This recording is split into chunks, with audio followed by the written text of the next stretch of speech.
Miarabantsika vahoaka malagasy. Emilienne avy aty Strasbourg no hiresaka kely aminareo. Ny resaka antsika androany zany dia hoe manahoana ny fomba fisehoan'ilay aretina satria betsaka ny nametrakahako an'ilay fanontaniana. Donc resahako aminareo eto zany hoe ahoana ny fomba fisehoan'ny aretina. Voalohany indrindra nafana be ahako, dia avy eo narary be ny lohako. Dia rehefa narary be andoha be iny miakatra ny température dia lasa ohatran'ny voan'ny gripa zany lasa tsembotsemboka be lasa tsy mahazo aina, lasa mararirary be daholo ny vatana. Izay zany ilay hoe courbature resahan'olona hoe voan'ny courbature. Marary aby ny vatana, marary ny hatrany amin'ny tampon-doha ka hatrany amin'ny tongotra marary aby. Tsy zakanao intsony zany ny vatanao. Izay nampahatonga ako hoe natory am-pandriana nandritra ny 3 semaines satria tena marary aby, tsy zakako intsony hoe tena marary aby. Ampandriana foana mandritra ny 3 semaines. Manaraka an'izany après 2 jours ahako voan'ireo dia lasa narary be ny kiboko. Tsy fantatra hoe nanino osaka hoe ny sakafo, inona ary ny sakafo nohaniko, manina lasa mivalana ohatran'izao. Mandritra ny 2 andro aho zany mivalana malemy ny kakae. Donc après an'io nandeha teny dia nanomboka nikohaka, dia nikohakohaka be dia mikoha maina be mihitsy, marary ny tratra rehefa mikohaka. Dia rehefa avy eo afaka fotoanan'io manomboka midina amin'ny tenda ilay lasa mararirary ny tenda, aty mararirary be daholo. Iny mila ohatra zany fa satria mararirary aby iny mila ohatra. Dia rehefa avy eo avy narary tenda ahako dia manomboka nidina ny tratrako. Rehefa mikohaka dia marary be mihitsy ny tratrako.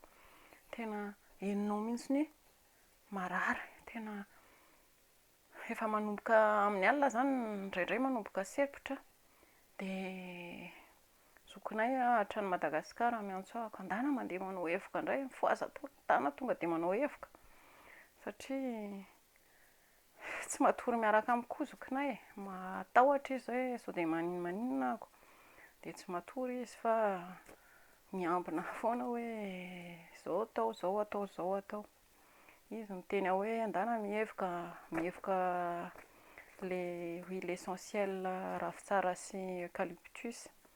Sy efa nameko anareo ireny daholo ilay fanafody, jereo any amin'ny YouTube any ilay izy. Manaraka izany dia misy izany ireo tanora ireo mametraka fanontaniana ako hoe nomen'olona vola ve za no mampatonga ako miteny amin'ny YouTube hoe mandeha mety ny fanafody malagasy.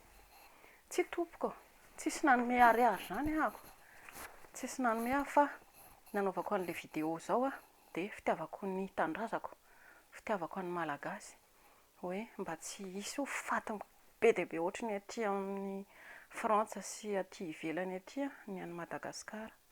Satria tena any Madagasikara efa mijaly, efa mahantra dia mbola raha sanatria hoe mbola feno an'ireny faty be dia be ireny dia ahoana, sady ahatra ve tsika mbola ho faty aby koa, tsy tena mampalahelo.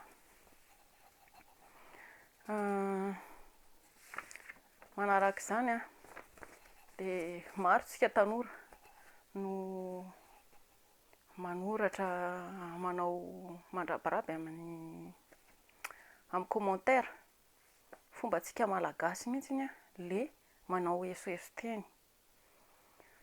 Fa ahoana moa antsika no tsy hiova ihany, nefa efa eo anatrehan'ny fahafatesana ohatran'izao. Efa fahafatesana mandondona am-baravarana, mbola tsy mihendry ihany.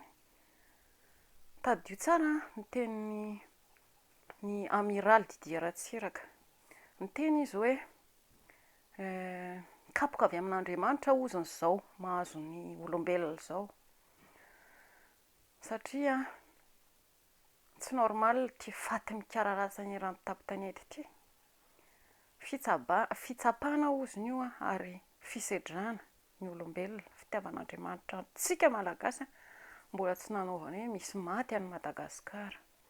Marina fa misy maty aty Frantsa satria inona ny antony? Aty tsy anao raha ohatra ka tsy andeha hoe hiatso ny hôpitaly ka teny hoe zao marary ohatr' zao ny zavatra mahazo par téléphone fotsiny no anaovan'ny consultation satria tsisy toerana any amin'ny hôpitaly, tsy mandray olona izy raha tsy hoe efa tena sempotra efa ho faty ianao zay vao raisiny. Donc zao fotsiny nataony ianao positif ny Covid-19 fa aza mivoky ny trano intsony fa mipetsa tsara ao an-trano. Dia zay, dia anjaranao no manao ny fanafody izay tianao atao eo satria ny dokotera mihitsy efa niteny hoe tsisy fanafody io izy io madama fa raha sempotra fotsiny ianao dia tongava atsomy 15. Bon, niatso ny 15 moa. Rehefa niteny hoe ohatr'izao zavatra mahazo ahako ny aretina nahazo ahako dia izao no nataony satria zany hoe hanao an'ilay test ny tiako atao amin'io. Ny valiny azoko dia izao. Miala tsiny ozy madama fa ny prioritaire dia ny miaramila, ny gendarme sy ny polisy ary ny mpitsabo any amin'ny hôpitaly. Izay ihany no afaka manao test. Ny test ozy tsy ampy ho an'ny olona rehetrarehetra fa 15 000 par jour no atao. Dia tsy ampy ho an'ny fa ireo olona ireo ihany ny prioritaire. Donc ny dikan'izany dia na anao maty any an-tranonao any fa amin'izany raha ohatra ka tonga any amin'ny hôpitaly ianao dia mbola vidiana hoe iza ny olona ho raisina. Ity ny prioritaire, ity tsy prioritaire. Ohatra ianao efa olona lehibe dia hitanareo tamin'ny vidéo reny nisy olona mihitsy niteny hoe rehefa misy olona lehibe tena tomany izy satria mpiasa amin'ny hôpitaly izy. Tomany izy hoe vonoina ny ray aman-dreninay ozy, vondrona ilay olona lehibe. Tonga dia atao tanazia, vonoina fotsiny izao satria efa antitra. Tsy haiko na hoe mahabe problème ve na hoe na fa dia izay. Rehefa tonga any amin'ilay 15 any izany ianao dia efa maty ianao raha ohatra ka. Dia aleo mipetraka eto an-trano raha ny fijeriko azy. Aleo mipetraka an-trano dia manao ny fanafody malagasy izay efa nomen'Andriamanitra ny tena. Sofany ny fanafody malagasy fa raha tsy izany dia raharaha ny mahazo. Koa mangataka antsika izany mangataka antsika mba hanaja ny zavatra efa notenenina hoe aza mivoaka ny trano fa izay ihany ny fanafodiny. Tsy mivoaka ny trano dia tsy mifindra ilay aretina. Voaro ny ainao, voaro ny fianakavianao fa betsaka antsika malagasy tsy inona no tsy mino hoe misy any Madagasikara. Heverintsika hoe resaka politika ve io sa resaka foronon'ny fanjakana? Teny aminareo misoko-miadana anie ilay aretina. Mikoakoaka kely ianao, mody mikoakoaka kely, mody mararirary tenda kely, mody hoe reraka be sy ohatran'izany. Fa rehefa avy eo voatafidy ato anatin'ny poumon-nao ato ilay izy. Izay vita tanteraka. Izay no zako hoe raha azo atao re vao misy ny signe any aretina kely efa niresahako anareo teo, tonga dia ataovy ny fanafody rehetra izay efa niteneniko taminareo tamin'ny YouTube voalohany.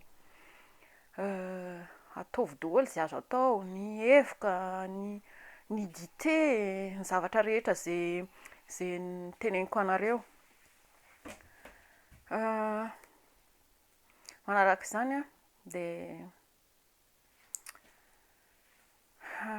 ho teneniko anareo izany ny isan'ny olona maty aty mba heritreretantsika hoe ahoana ny fandehan'ny olona maty aty Frantsa.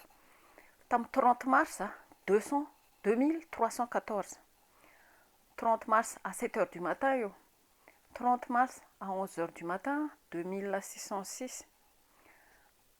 Ça fait ny elanelandreo zany hoe du matin jusqu'à 11 heures fotsiny, de 7 heures à 11 heures, tonga dia 292 personnes be izao no maty. Manaraka izany 1er avril 3523 personnes. 5 avril 7560 personnes. 7 avril 8900 personnes. Androany 9 avril androany 10869. Vahoaka anie zany, betsaka anie zany. Du 1er avril au 5 avril fotsiny tonga dia 4000 personnes no maty. Ka manafatra anareo aho e, dia mbola tsy misy maty any Madagasikara. Vao mararirary kely aleo tonga dia mitsabo, aleo misoroka, tonga dia mitsabo tena, tonga dia manaraka an'ireny zavatra efa noteneniko ireny aho, manaraka ny miantso ny mpitsabo. Any Madagasikara mbola sambatra satria mbola afaka hoe miantso ny mpitsabo. Fa aty rehefa maty ianao dia maty any an-tranonao any, fa tsy misy hoe toerana afaka ampidiranao any amin'ny hôpitaly. Ny olona izay tonga ao ara alefa mandeha makany amin'ny toeran-kafa satria efa feno loatra ny hôpitaly aty. Izay ary a, fa marary soa anareo dia tahin'ny Tompo daholo, isika mianakavy, isika rehetrarehetra. Veloma daholo eo, mandram-pioana.